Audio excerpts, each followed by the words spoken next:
Welcome to Blind Abilities. I'm Jeff Thompson. Today we're going to be talking about Envision. That's the company that makes the EnvisionAI app, one of the best, most accurate OCR readers out there, available on Android or iOS. Check them out at let'senvision.com. Now we're going to be talking about the Envision Glasses, the AI-powered glasses with the Envision app built right into them. And as they say, let your glasses speak to you. And if you haven't tried out the EnvisionAI app, you get a 14-day trial. So if you have iOS or Android, download it, kick it around, and you'll be surprised. You'll be impressed. You'll probably move this app right to your front page and use it as your one-stop shop for OCR and much, much more. And that very same app is going to be on the Envision Glasses. Now, these are glasses where it'll be able to load up the app right to it, and with some gestures and voice commands coming out, you're going to have full functionality of the EnvisionAI app right from the glasses. And also with me in the studio is Scott, aka Kayaker from Boston. How you doing, Scott? I'm doing very well. Thanks, Jeff. Well, we got Ilse in the studio from Envision. Thank you so much for taking the time to come on to Blind Abilities. Thank you so much, Jeff. It's great to be here. With all this shutdown, lockdown going on and stuff like that, everyone was probably expecting to see you at the conventions and everything. Well, they get to hear you here on Blind Abilities, so welcome. Thank you so much. It's so good to be here. And we wish we could have been to all the conventions and everything, but unfortunately we couldn't.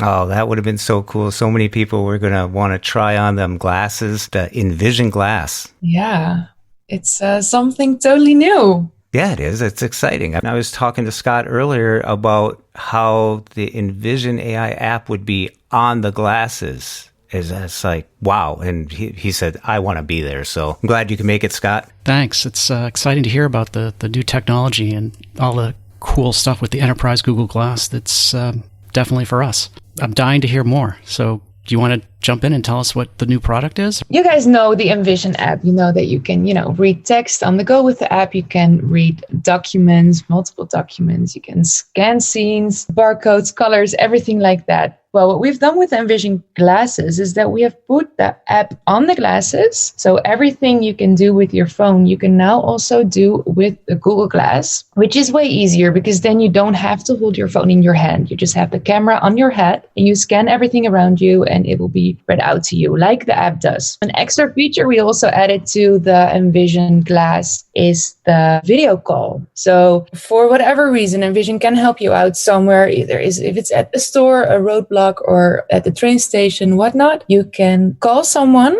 who has the EnvisionAI app and they will see what you see. So basically they can help you out wherever you are. So yeah, that's Envision on the glasses. And then our big goal with it is that it's going to be really a platform also for other apps to be on there so that you don't just have Envision on there and Envision's features, but also, let's say Be My Eyes or things like that. So we're discussing with a couple of companies now. And yeah, it would be great to have some more very high valued apps on there that people can really use. Oh, yeah, that's exciting, especially when you're talking about being able to connect up to someone. Say you have someone in your family or something that does have the app downloaded and you call them. Mm-hmm. That's direct information that you can use instantaneously. Yeah, definitely. It's really nice for most people to have a person that they know right there. Yeah, we're excited about this feature. Oh, yeah.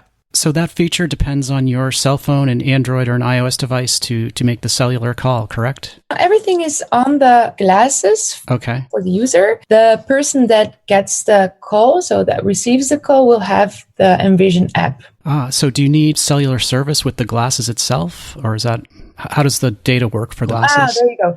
Yes, it's connected to Wi-Fi, or if you're outside, you're a hotspot. So that way you have the internet to make the video call. Gotcha. So the recommended solution, if you're at that train station and there's no wireless there, you'd set your cell phone to be the hotspot and have your glasses connect to that? Yes. Gotcha. Have your hotspot ready when you walk out the door and you straight away have that Wi-Fi that you might need on the road. Gotcha. That's great because hotspot, I just became familiar with that. I got a trailer up in the middle of nowhere and I don't have Wi-Fi, so I hooked up the hotspot for $10 extra a month. I have a hotspot and 15 gigabytes through Verizon, and they're not sponsoring this by no means.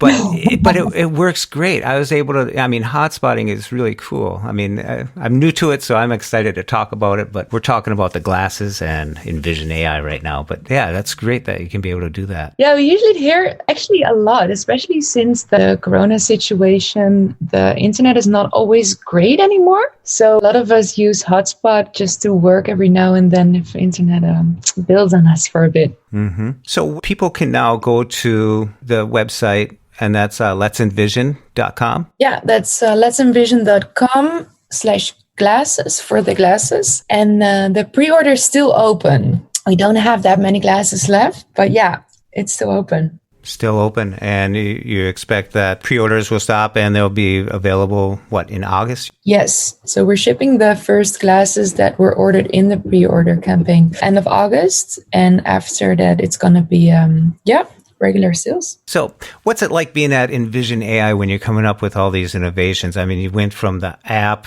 to adding features after feature. I really like the batch mode that I just noticed, where multiple documents all at once. Yeah. And now moving to the glasses and entertaining other companies to come on to the glasses. This is huge.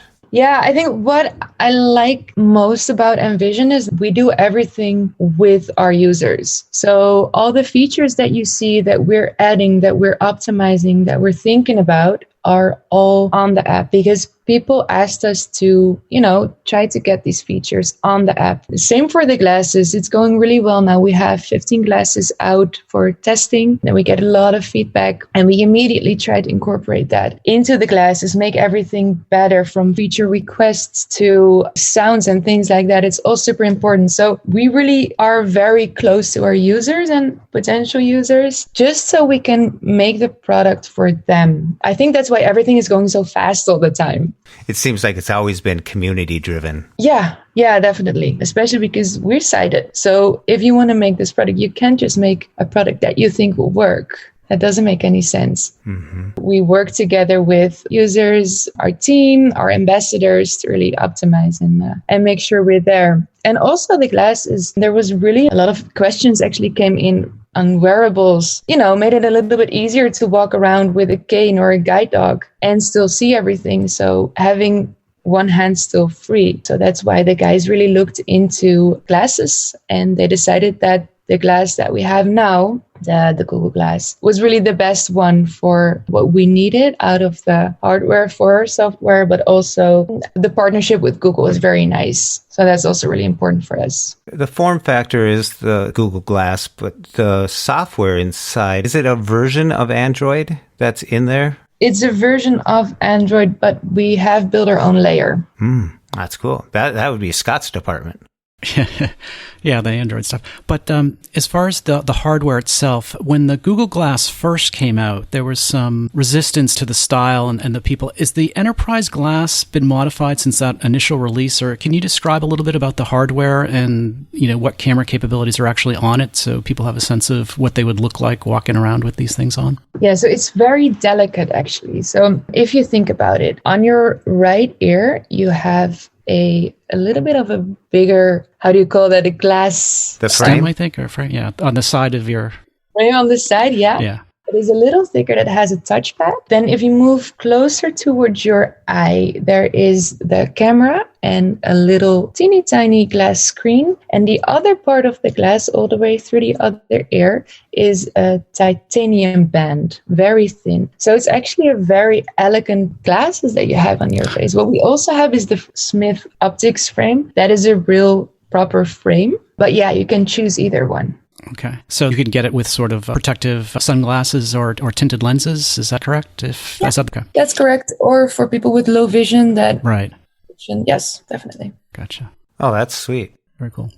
And the camera itself is just one camera, so you're not getting any stereo footage for accurate depth perception. It's just a single camera, correct? Single camera, yeah, that's correct. Yeah, all right. But that'd be great for if I just wanted to find something out instantaneously. I could just call up through the Google call and they would have access to the camera through the app that my friend would have on their phone and boom, there we go. Yeah. I'm always looking towards the future and what features can be coming down the pipeline. All the developer conferences and all the advances in machine learning and vision recognition, stuff like that. I said this, 3 years ago, this is exactly the type of technology that you're going to be seeing from products for us that'll help us navigate scenes, going far beyond OCR. So is everything that's in the existing Android and iOS app supported in the glass? And how are the controls done then? If I'm not using my touchscreen, can you describe a little bit about how one might execute all the functionalities of the glass? Yes, definitely. Yeah. So all the features that are on the apps are also going to be on the glasses, plus the video calling. It basically works like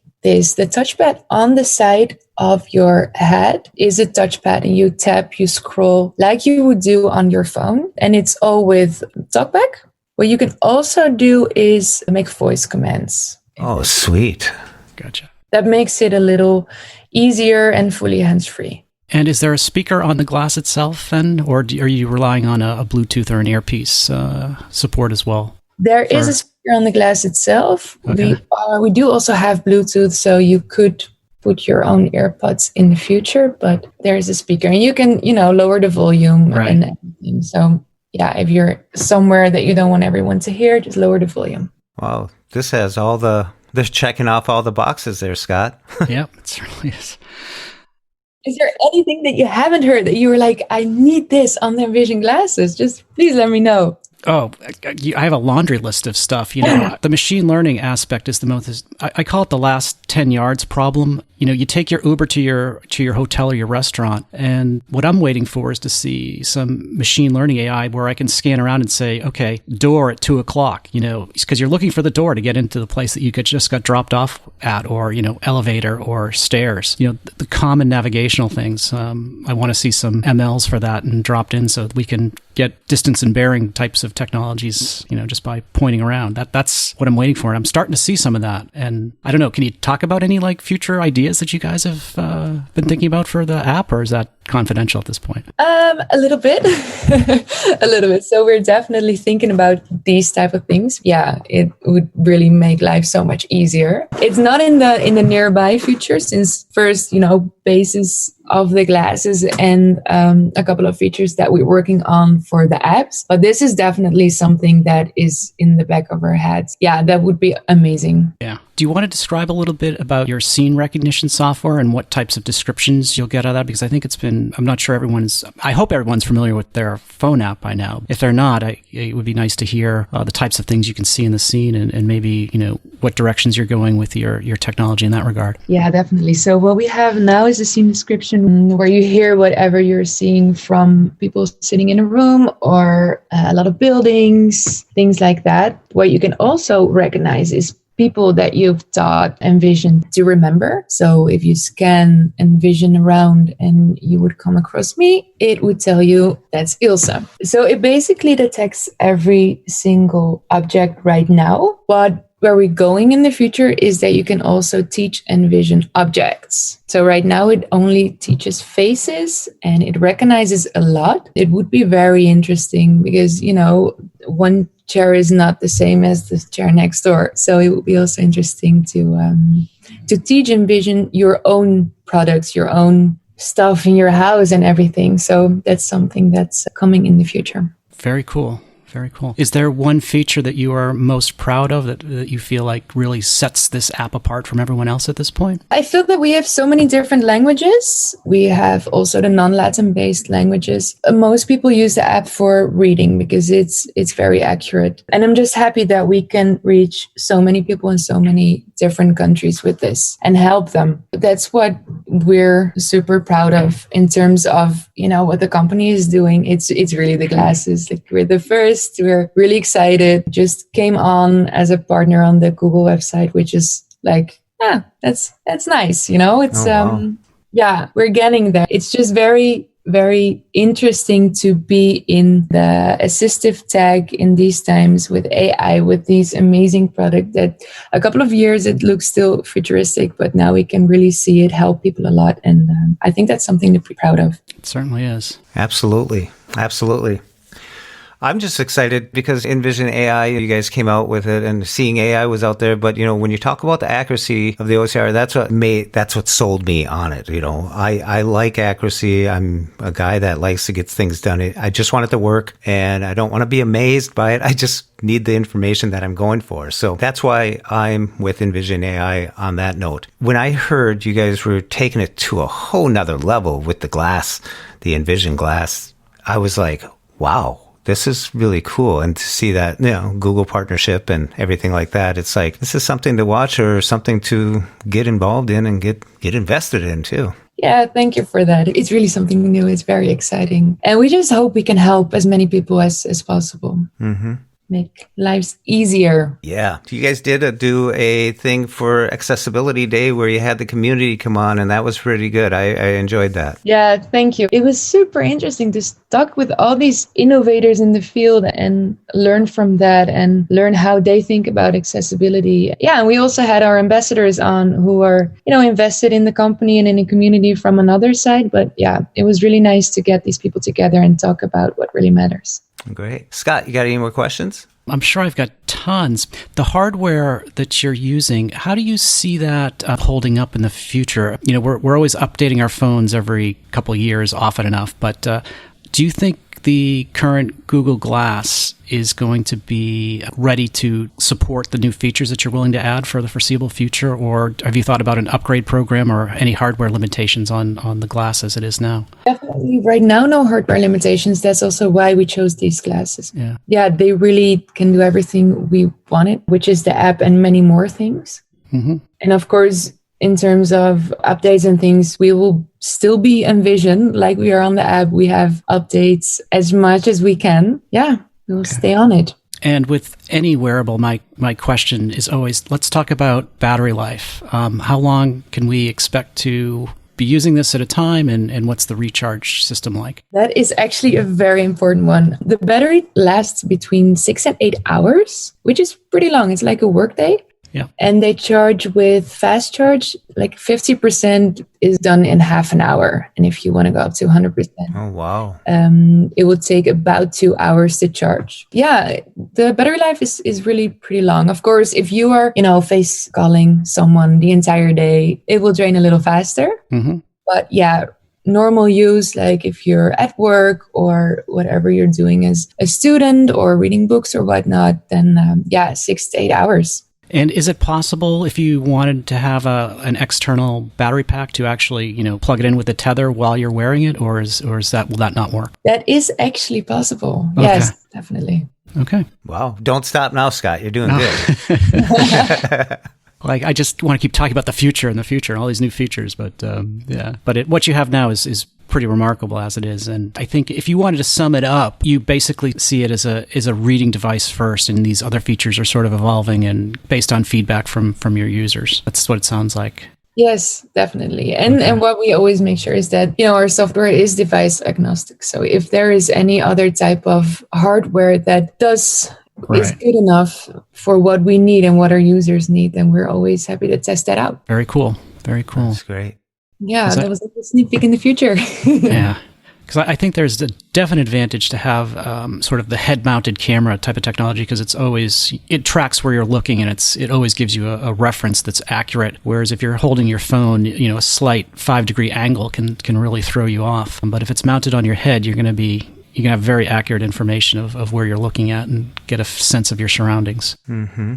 I always appreciate those types of things, but there aren't a lot of options like that. So it's nice to see you guys do it. There are some things that you can build yourself or buy that you can use with your phone. Mm-hmm. But today we did another round of testing, and it's very interesting to see that people just automatically turn the right way to point to a piece of paper. It just goes naturally, and it's really nice. That just makes everything a lot faster. Yeah. Oh, plus being hands-free. I mean, that's totally everything. Some people, you have a cane, you have a dog, you have a soda, a beverage, a coffee. Yeah. We're just about always down one arm. You do everything one-armed.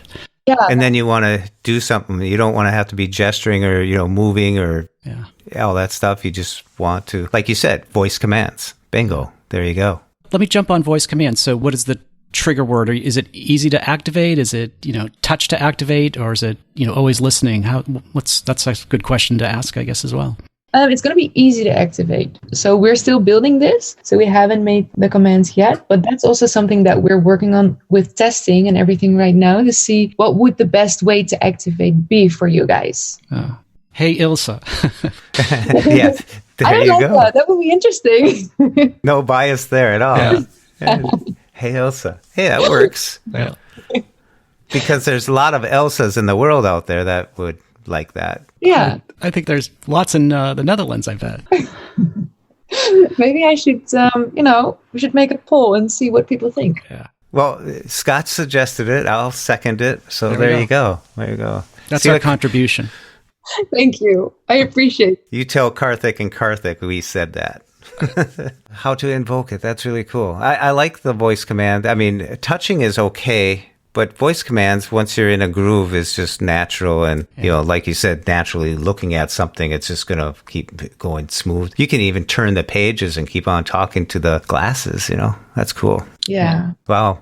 To pick up a magazine again. Oh, yes. That's something, by the way, we're working on hard right now for the apps as well as the glasses, the column detection. Yeah. Oh, yeah. So important. So we're working on it very hard now because so many requests came in. And that would be, a magazine, a book, whatnot. Now you usually have to, cover half of the book, but then you don't have to do that anymore. Well, even for students, if they can detect that something's in the margin or in the column, that would be kind of like a column, that it would isolate that and read that separately. That's cool. I'm glad you guys are really looking into all the obstacles that we come across. I mean, OCR seems simple and easy, but there's so many graphic designers out there that don't want to just make a page look plain. They dancy it up a little bit. And if you guys can detect all that, that's better for the reader.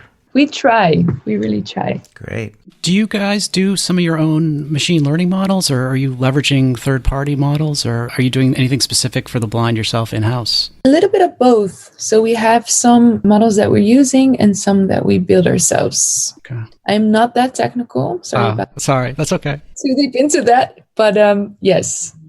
Very cool. Great. Well, it's 90 degrees here in Minnesota, so it's summertime. So what kind of summer specials have you guys been talking about? Actually, yesterday I found myself sending out an email saying, guys, we have summer sale, even though it's raining here. I felt really sad, but we have to, make it feel like summer. So we're like summer sale anyway. Yeah, so we have a summer sale for our app, which goes up to 50% discount on the annual plan, 20% on lifetime, and 30% on monthly. Glasses prices go on the website right now for $18.99. That's euros. Mm-hmm. Yeah. So that's the summer for us. It's going to be a good summer. All the things that'll be coming out in the future. I know I just updated, I think yesterday I got an update to the EnvisionAI app. I was like excited. I said, wow, we're going to be talking to Elsa tomorrow, and I just got the update. It's kind of, That's it. Anything else, Scott? I think I've covered just about everything I could think of, unless there's anything else you want to tell us. Really, I would say go to let'senvision.com/glasses if you want any more information. And we are always open to any feedback, any questions, whatever you want to know. Please just, send us an email and we'll be here for you. Great. We'll do that. Can't ask for anything more than that. No, always listening to the community. Tell Karthik and Karthik hi, and Elsa, it's really nice to meet you, and thank you so much for taking the time to come on the Blind Abilities. Thank you so much for your time. It was great to be with you both. Thank you. All right.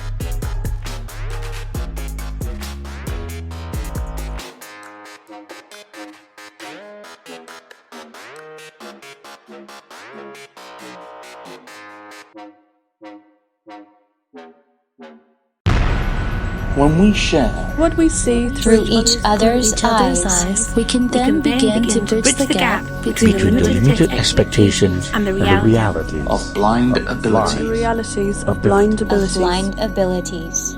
For more podcasts with a blindness perspective, check us out on the web at www.blindabilities.com, on Twitter at blindabilities. Download our app from the App Store, Blind Abilities, that's 2 words, or send us an email at info@blindabilities.com.